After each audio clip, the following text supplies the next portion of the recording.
Bom dia, paz do Senhor Jesus. Por favor, tome sua Bíblia, primeira carta de Paulo aos Coríntios, no capítulo 13, do verso 9 ao verso 12. Diz assim a palavra de Deus, leia comigo, por favor. Porque em parte conhecemos e em parte profetizamos. Quando, porém, vier o que é perfeito, então o que é em parte será aniquilado. Quando eu era menino, falava como menino, sentia como menino, pensava como menino. Quando cheguei a ser homem, desisti das coisas próprias de menino, porque agora vemos como em espelho, obscuramente. Então veremos face a face.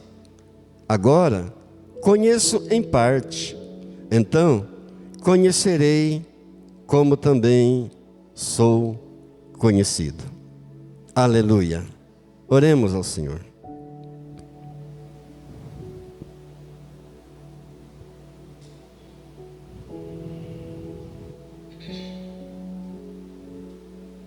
Querido Deus, com reverência, com temor, com tremor, nos colocamos mais uma vez diante da Tua palavra, santa, pura, perfeita, inerrante, infalível, e Te pedimos, ó Pai, em nome de Jesus, a iluminação do Espírito Santo aos nossos corações, nesse momento tão precioso, para entendermos um pouquinho mais das coisas do Senhor. E Te agradecemos por tudo, em nome de Jesus. Amém. Amém. Hoje eu quero trazer para vocês uma mensagem um pouco diferente das que habitualmente eu ministro.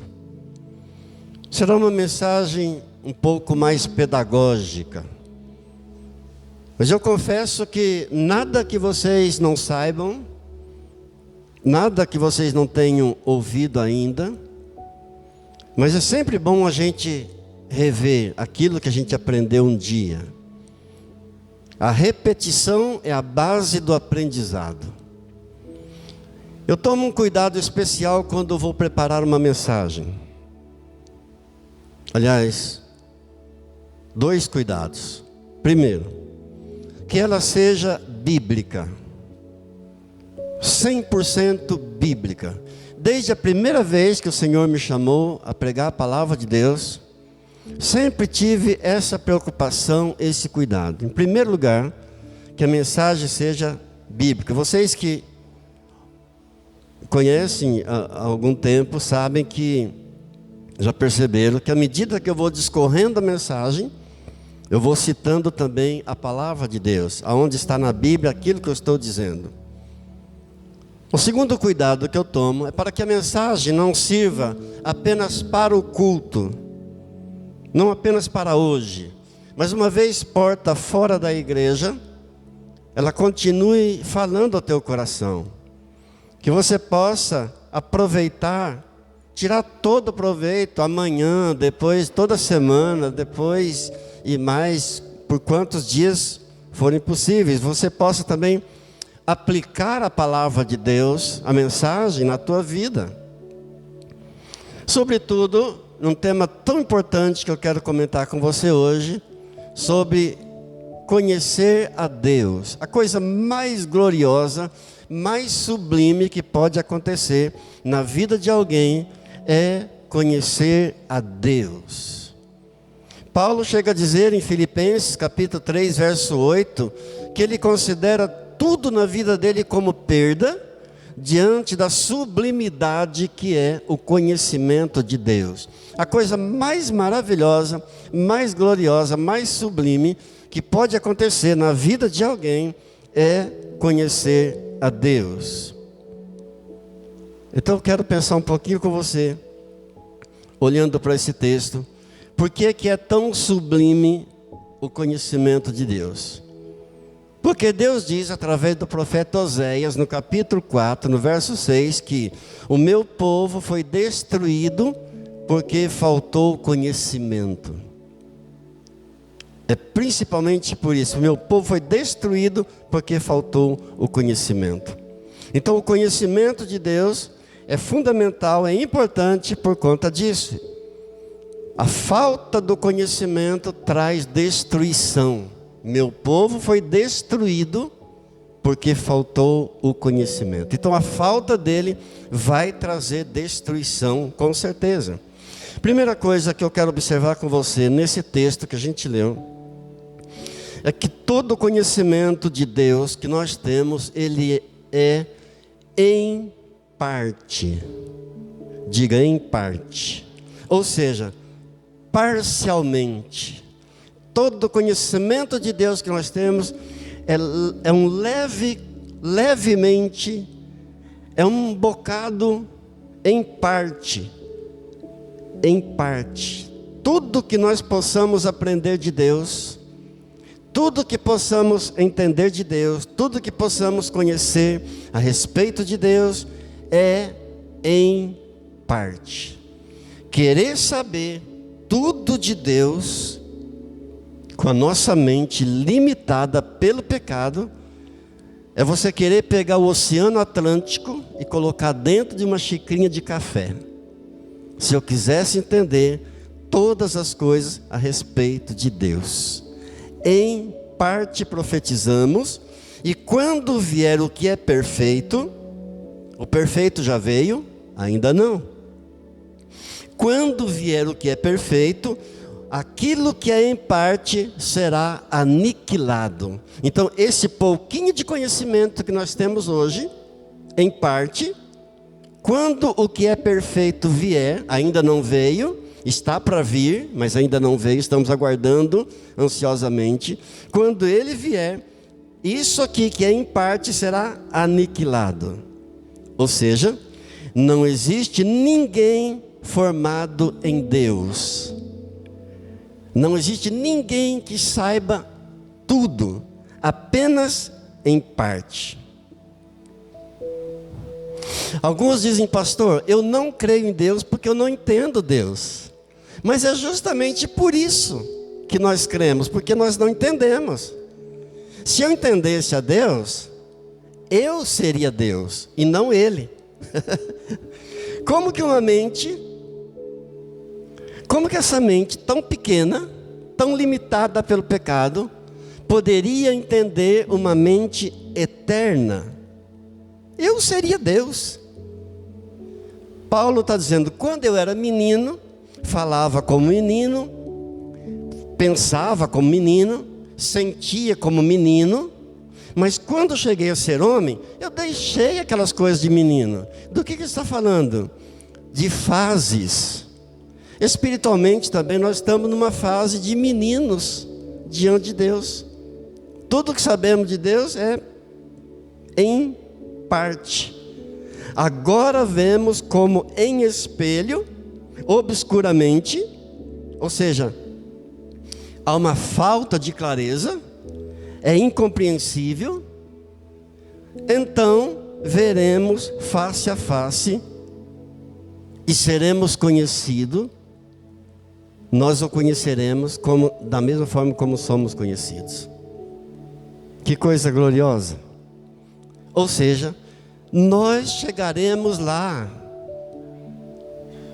Estamos numa fase de meninos espirituais, falando como menino, pensando como menino, agindo como menino, mas nós chegaremos lá, veremos face a face e o conheceremos, tal qual somos conhecidos por Ele. Pensa o tanto que Deus conhece você. Você vai conhecer a Deus um dia, da mesma forma como Ele conhece você. Diga graças a Deus. Então calma, chegaremos lá. Louvado seja Deus. Segunda coisa importante aqui. Nós conhecemos aquilo que se pode conhecer. Diz a palavra em Romanos 1,19: aquilo que de Deus se pode conhecer é manifestado nos homens. Está manifestado em mim, em você, está manifestado nos homens, aquilo que se pode conhecer a respeito de Deus. E sabe por que Deus não se manifesta tudo dele em nós? Porque nós ficaríamos loucos. A gente ficaria pirado se Deus revelasse tudo dele para nós. Por isso ele diz, em parte. E aquilo que se pode conhecer, ou seja, até o limite máximo da mente humana. O máximo que a mente humana pode alcançar, isso sim, de Deus é revelado para nós. E isso nós conhecemos. Aquilo que se pode conhecer de Deus. Quando o salmista Davi escreve o Salmo 139, que nós lemos até o versículo 10, ele estava tentando entender a onipresença de Deus, a onisciência de Deus e a onipotência de Deus. Ele estava tentando entender. E com muita humildade, então ele vai dizer, no verso 6, Senhor, tal conhecimento é maravilhoso demais para mim. Eu não consigo atingir, é sobremodo elevado, eu não posso atingir, não posso alcançar. E ele continua dizendo, para onde fugirei do teu espírito? Para onde fugirei da tua face, Senhor? Se eu subo aos céus, lá o Senhor está. Se eu faço minha cama no mais profundo abismo, lá também o Senhor está. Se eu tomar as asas da alvorada e me deter lá nos confins do mares, ainda lá a tua mão direita me sustentará, estará sobre mim. Glória a Deus. Glória a Deus. Os eruditos, os sábios desse mundo olham para nós e dizem, coitado desse povo crente, o Deus deles é tão medíocre, que vale o meu conhecimento, a minha filosofia, Deus deve estar rindo deles. Deus diz para eles, sabe nada, coitados. E Davi diz no verso 16, Senhor, os teus olhos me viram a substância ainda informe. O primeiro estágio da formação do ser humano, um embrião, não tinha forma ainda. Pensa, eu vi as figuras do embrião. Para ele começar a ter a forma do ser humano, são várias semanas. Antes de ter forma de gente, de um corpo humano, é uma massinha. E ali, os olhos do Senhor está posto, está vendo. Os teus olhos me viram a substância ainda informe. E no teu livro foram escritos todos os meus dias, cada um deles escrito e determinado quando nenhum deles havia ainda. Deus tem um livro, e nesse livro de Deus está escrito todos os detalhes ao teu respeito. Amém. Tudo de você está nesse livro. Lucas 12:7 nos diz que até os fios de cabelo da nossa cabeça, Ele tem contado. Todos os detalhes a teu respeito estão escritos nesse livro da vida de Deus. Glória a Deus. Glória a Deus. Ok. Conhecemos a Deus, então já vimos em parte. Conhecemos a Deus naquilo que se pode, naquilo que a mente pode alcançar. Já vimos que é muito alto para nós, conhecimento de Deus, é muito alto para a nossa mente humana. Em quarto lugar, o conhecimento de Deus, ele é contínuo. É um conhecimento que nunca acaba. Oséias capítulo 6, verso 3, diz assim: conheçamos ao Senhor e prossigamos em conhecer ao Senhor. É contínuo, não é uma revelação que acaba um dia. Não é uma revelação que se completa, que termina. Hoje eu estou ministrando para você 1 Coríntios, capítulo 13, do 9 ao 12, nesses 4 versículos, uma mensagem. Amanhã, se você ouvir um outro pregador, nesse mesmo texto, você vai ouvir uma mensagem diferente. Depois de amanhã, se você ouvir um outro pregador, nos mesmos versículos que nós estamos meditando hoje, você vai ouvir uma outra mensagem diferente. E assim você poderá ouvir 10 mensagens de 10 pregadores diferentes, 1000 mensagens de 1000 pregadores diferentes. Nos mesmos versículos, você vai ouvir, cada pregador, você vai ouvir uma mensagem diferente, uma palavra diferente. Por quê? Porque é uma fonte inesgotável. A palavra de Deus, ela não se encerra, o ensino não termina, é uma fonte, sempre uma fonte inesgotável. Muita gente fica lutando para querer entender a Deus, muitos se esforçam querendo entender a Deus, não vai entender. Não vai entender Deus. Pensa, Isaías, no capítulo 46, no verso 10, Deus diz assim: desde o princípio eu anuncio o que há de acontecer, desde a antiguidade eu anuncio as coisas que ainda não sucederam. Como é que você vai entender isso?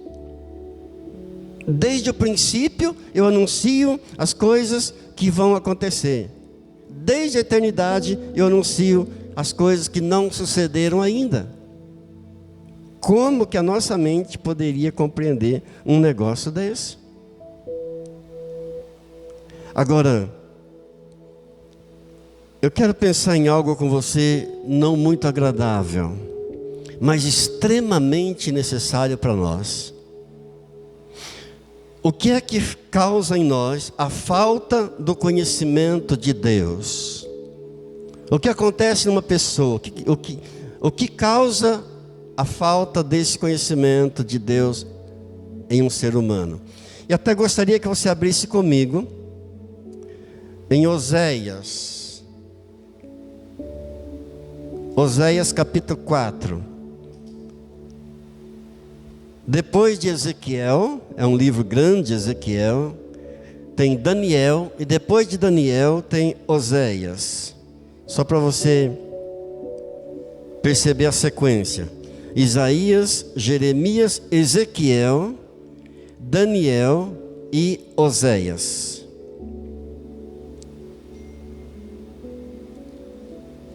Abra no capítulo 4, por gentileza, de Oséias.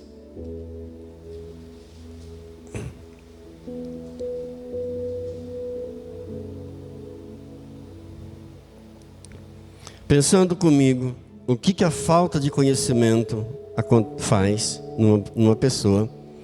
Porque muitos não querem o conhecimento. Muitos não querem sentar, não querem aprender, não querem estudar, não querem nada com Deus. Então Oséias diz assim no capítulo 4, no verso 1: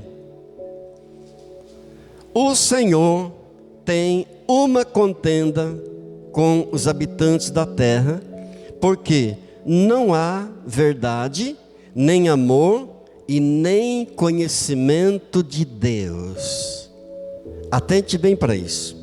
O Senhor tem uma contenda, o Senhor tem uma desavença com os moradores da terra, o Senhor tem uma discórdia com os moradores da terra, porque não há verdade, não há amor e não há conhecimento de Deus. Aí no verso 2, ele diz assim: só prevalece a perjura. Você sabe o que é perjura, né? Perjurar é rejeitar, perjurar é apostatar. Então só prevalece a perjura, o mentir, o matar, o furtar, o adulterar, e há arrombamentos e homicídios sobre homicídios. Parece que está falando dos dias de hoje no Brasil e no mundo. Parece que está falando dos dias, do momento de agora, de hoje. Só prevalece o matar, mentir, adulterar, arrombamentos, homicídios sobre homicídios.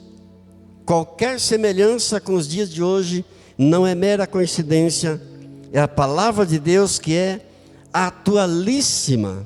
Ou seja, está dizendo para nós que a falta de conhecimento de Deus só traz desgraça, é prioridade para todo tipo de mal que possa existir.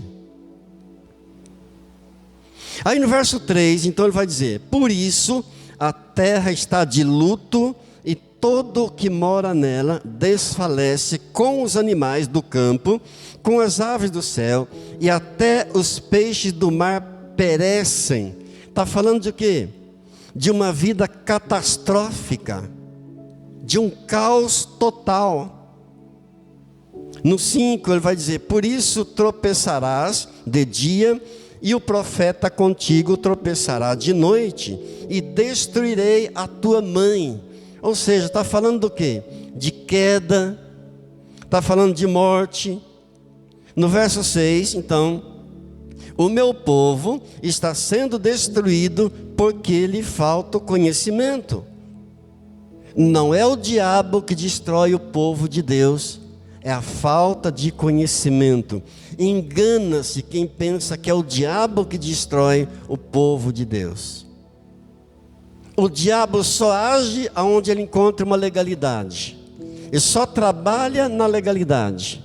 Ele só pode agir aonde acha uma brecha.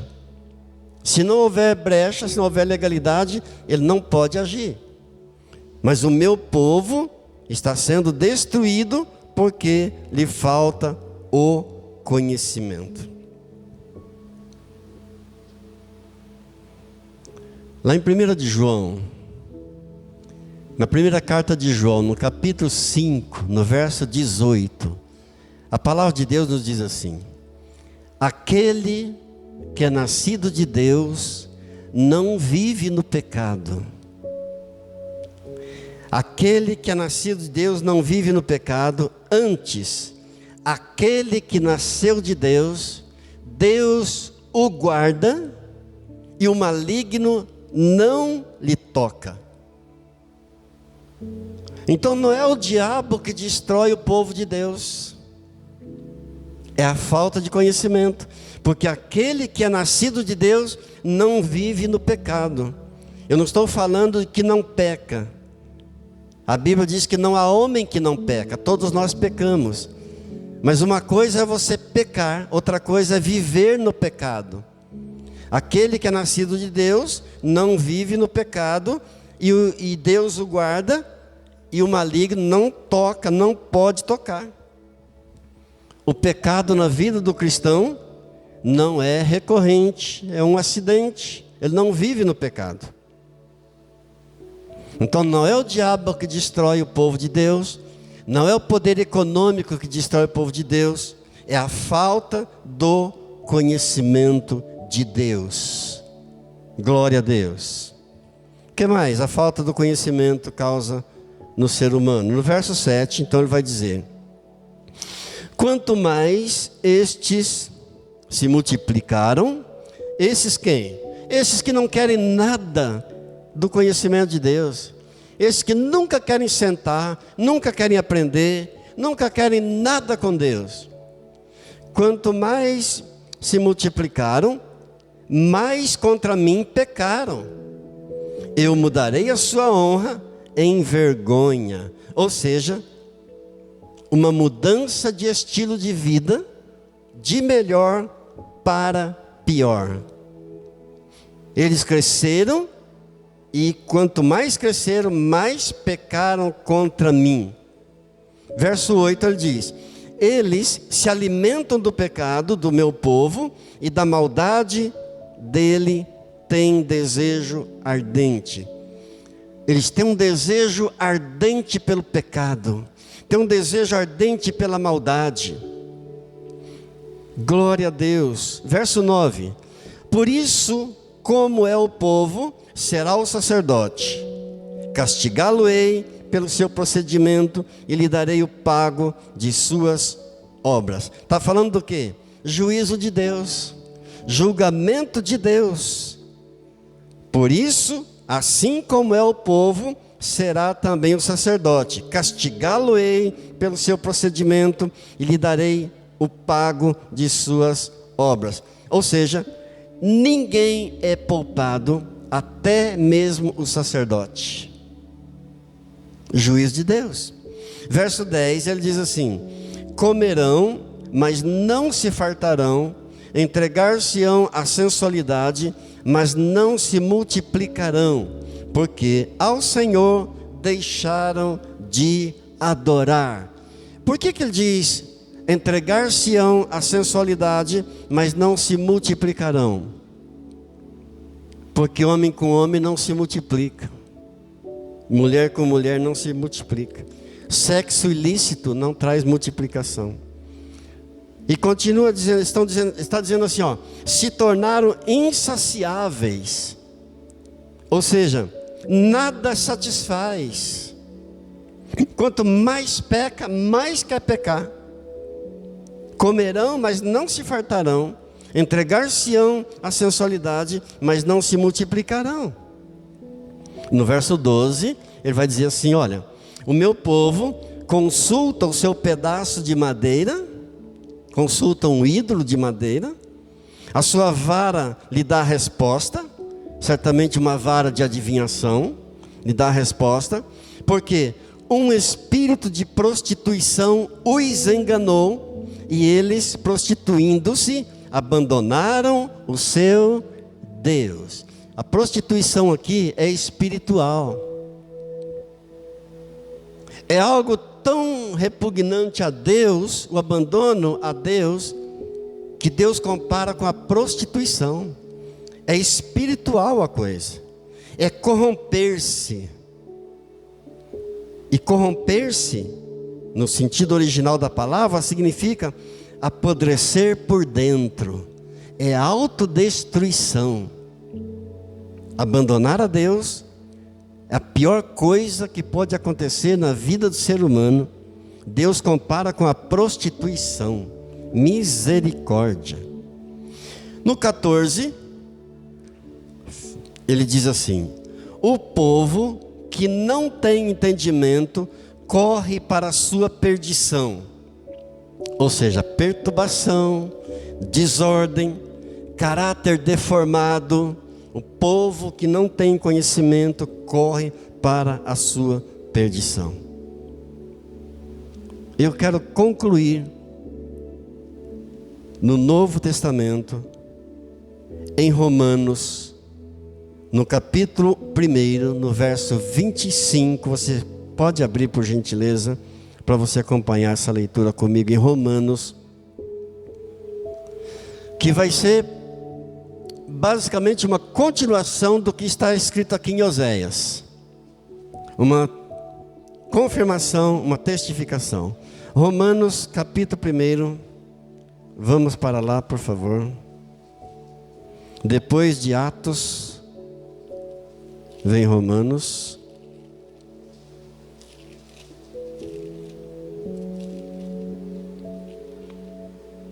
Vamos começar no verso 21. Romanos, capítulo 1. Vamos começar no versículo 21. Acompanhe comigo a leitura, por gentileza. Porquanto todo conhecimento de Deus não glorificaram como Deus. Está falando de quem? Dos que não querem do conhecimento de Deus, não querem saber de Deus. Porquanto, tendo conhecimento de Deus, não glorificaram como Deus, nem lhe deram graças. Antes, se tornaram nulos em seus próprios raciocínios, obscurecendo-se-lhes o coração insensato, inculcando-se por sábios, tornaram-se loucos.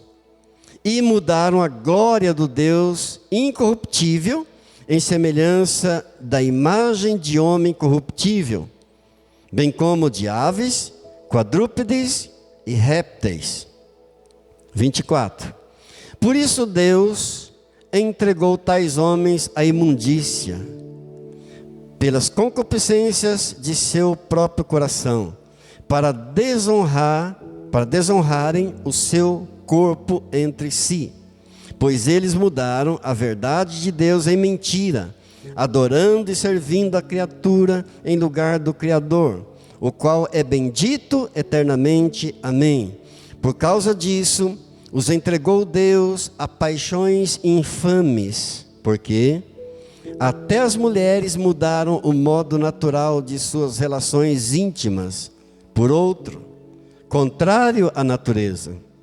Semelhantemente, os homens também, deixando o contato natural da mulher, se inflamaram mutuamente em sua sensualidade, cometendo torpeza, homens com homens, e recebendo em si mesmos a merecida punição do seu erro. Tudo pela falta do conhecimento de Deus. Homens cometendo torpeza, homens com homens. Torpeza, você sabe, é indecência. Homens com homens cometendo torpeza, mulheres cometendo torpeza com mulheres. Acho que nem precisa explicar isso. Isso é autoexplicativo, essa palavra é autoexplicativa. Queridos, só uma coisa, é por isso que o diabo trabalha, se esforça para tentar tirar a palavra de Deus de você, da sua casa, da sua boca, da sua família.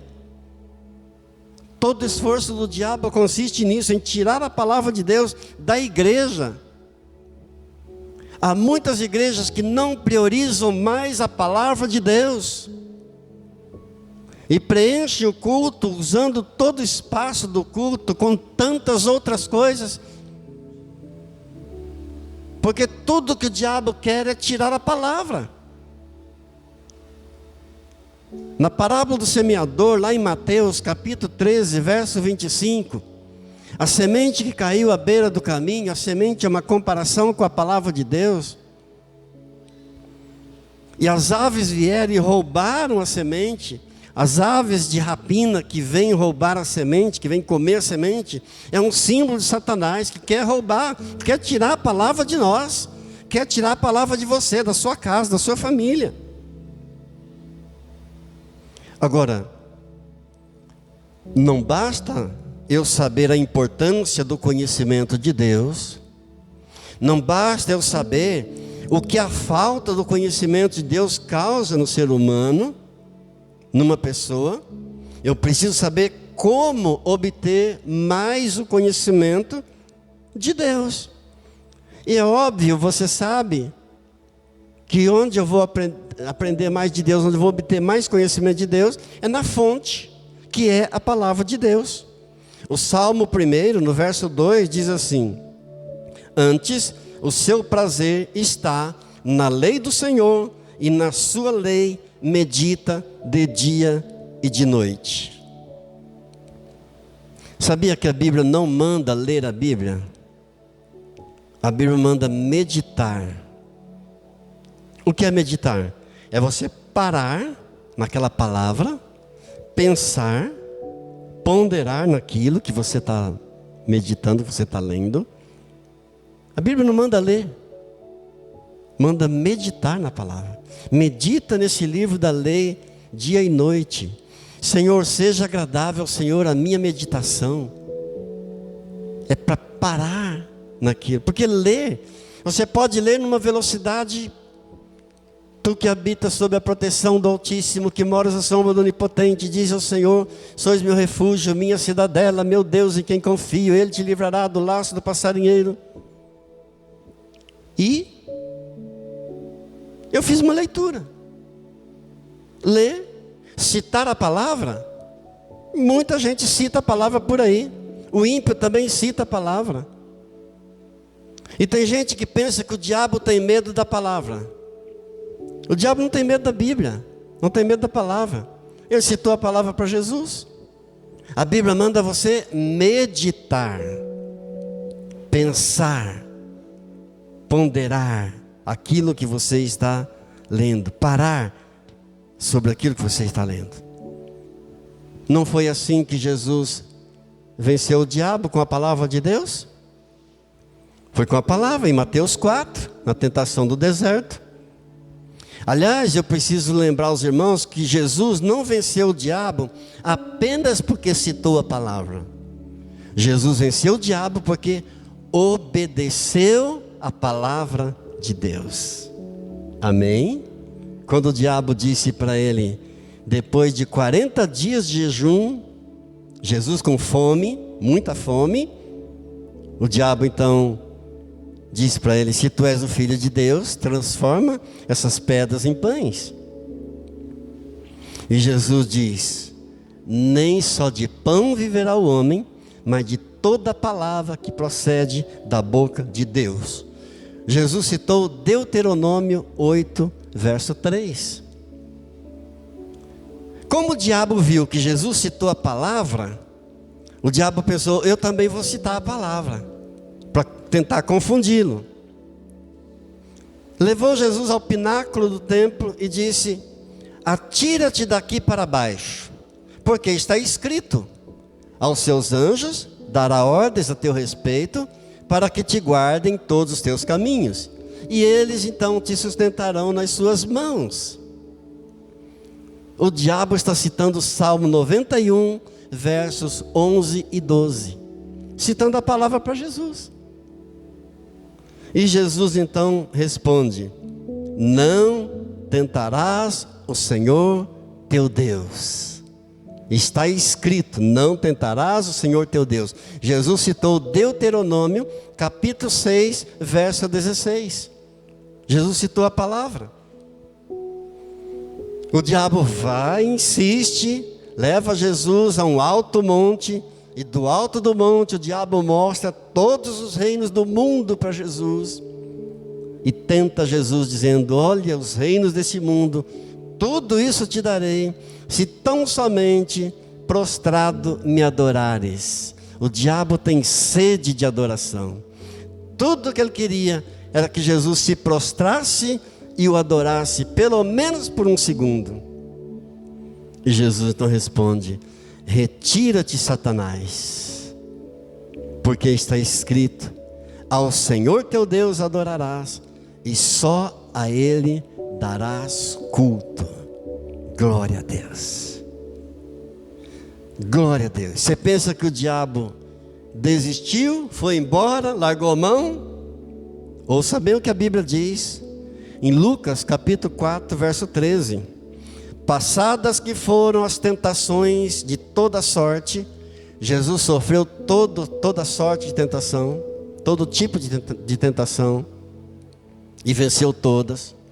Passadas que foram as tentações de toda sorte, apartou-se dele o diabo até momento oportuno, ou seja, por algum tempo. Até momento oportuno. Queridos, ele volta. Tem gente que pensa que venceu o diabo uma vez, pode ficar tranquilo, não precisa vigiar mais. Não, ele volta. E pior, ele volta e traz uma galera junto. Ele volta e traz mais 7. Tem muita gente enganada com o diabo. Pensa que o diabo tem medo da Bíblia, aí deixa a Bíblia aberta em algum cômodo da casa, porque aquela Bíblia poderá espantar o diabo. Pensa que o diabo tem medo da palavra, pensa que o diabo não conhece. O diabo conhece mais a palavra de Deus do que o maior teólogo, o maior conhecedor da Bíblia, da face da terra. O diabo conhece muito mais. Ele não tem medo de que você cite a palavra. Ele citou a palavra para Jesus. Ele só tem medo de uma coisa: de alguém que tem a vida de oração.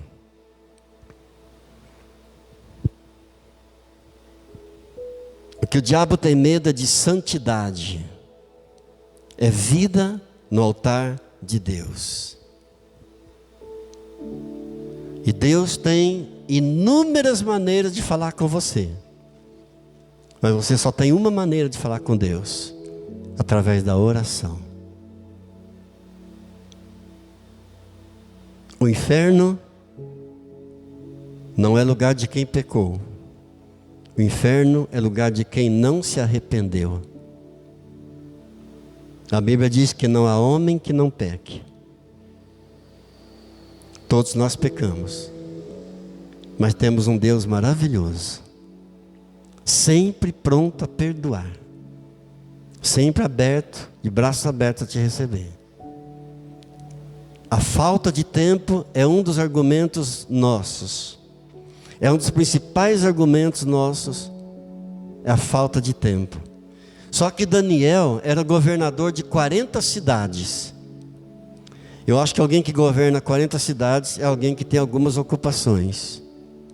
Mas Daniel orava 3 vezes ao dia. Tinha seus 3 horários de oração por dia. E quando Jesus diz: ninguém vem ao Pai a não ser por mim, Ele está dizendo: tem que passar por Jesus, como único Senhor, como único Salvador, único poderoso, capaz de transformar vidas, único capaz de dar a vida eterna, único que entregou a sua vida por amor de mim, por amor de você, por amor dos meus pecados e dos seus pecados. A Ele toda a honra, a Ele toda a glória, a Ele todo louvor, agora e para sempre. Amém. Amém. Let's pray. Curva sua fronte, por favor. Querido Deus, querido Pai, muito obrigado, Senhor, por esse pouco conhecimento que temos do Senhor. Fazemos, ó Deus, das palavras de Davi, as nossas palavras dessa manhã de oração. Senhor, Tu me sondas e me conheces. Tu sabes quando me assento, quando me levanto. De longe o Senhor penetra os meus pensamentos. O Senhor esquadrinha o meu andar, o meu deitar. O Senhor conhece todos os meus caminhos. E quando vou dirigir uma palavra, mesmo antes que essa palavra chegue à minha boca, o Senhor já conhece. O Senhor já sabe tudo. O Senhor me cerca por trás, o Senhor me cerca por diante. O Senhor põe a sua mão sobre mim. Não há como fugir do Senhor, ainda que eu queira. Para onde fugirei do teu Espírito? Para onde fugirei da tua face? Oh Deus, esse conhecimento é maravilhoso demais. Não posso atingir. Para onde irei, Senhor? Para quem irei? Só o Senhor tem as palavras de vida eterna. Oh Deus, ajuda-me na caminhada. Os dias são maus, os tempos são maus, são dias difíceis, são dias de calamidades, de morte, de derramamento de sangue inocente, de mentiras, de corrupções, de furtos e roubos. Senhor, se eu tomar as asas da alvorada e me deter nos confins do mares, ainda ali a tua mão me sustentará. Muito obrigado, Jesus. Muito obrigado, Senhor. Tal conhecimento é maravilhoso demais para mim. Eu quero, Senhor, nesta manhã renovar a minha aliança com o Senhor, meu compromisso com o Senhor. E gostaria que você, meu irmão e minha irmã, me acompanhasse nessa oração, dizendo: Senhor, eu renovo a minha aliança contigo nesta manhã. Renovo, Senhor, o meu desejo, a minha aliança, o meu desejo de aprender mais, o meu compromisso de estudar mais a tua palavra, de ir na fonte. Não quero, Senhor, escutar doutrinas daqui e dali, opiniões de pessoas daqui e dali. O meu desejo é estar na fonte, que é a tua palavra, Senhor, e meditar nela de dia e de noite. Por isso eu te peço, Senhor, a tua ajuda, a tua graça. Sem a tua graça nada sou, sem o Senhor nada posso fazer. Fica comigo, Jesus. Fica comigo, Senhor. Eu te amo, Jesus. Amém. Amém. Amém. Eu quero liberar uma palavra profética sobre a tua vida nesta hora, encerrando essa gravação. Depois eu quero orar com você, intercedendo por pessoas, especialmente por nossas famílias, especialmente pelos que estão doentes. E depois encerraremos o culto. Vamos ficar de pé, por favor, em nome de Jesus. Estende as suas mãos para Deus. Pai, em nome de Jesus, eu peço agora, Pai, o Senhor venha derramar do azeite fresco, da unção do Teu Espírito Santo, enchendo essas mãos que estão estendidas para o Senhor. Recebe o poder de Deus, recebe a unção de Deus. Pai, em nome de Jesus, eu peço, Senhor, o derramar do vinho novo, da alegria do Teu Espírito Santo em cada coração aqui. E desses que estão mesmo estando distantes, estão orando comigo na mesma fé, porque há uma só fé, um só batismo, um só Espírito e um só Deus. Ó Pai querido, eu profetizo em nome de Jesus um novo tempo sobre cada uma dessas vidas, de um novo conhecimento, de novas revelações do alto, ó Deus, de acordo com a tua santa vontade, que é boa, perfeita e agradável. E assim tomaremos o cuidado de render a ti somente, ó Jesus, toda a honra, toda a glória, todo louvor e toda adoração, em nome de Jesus. Amém. A graça do Senhor Jesus, o amor do Pai e a comunhão do Espírito Santo de Deus seja sobre a tua vida, sobre a tua casa, sobre os teus filhos, sobre os teus bens, em nome de Jesus, agora e para sempre. Amém. Amém.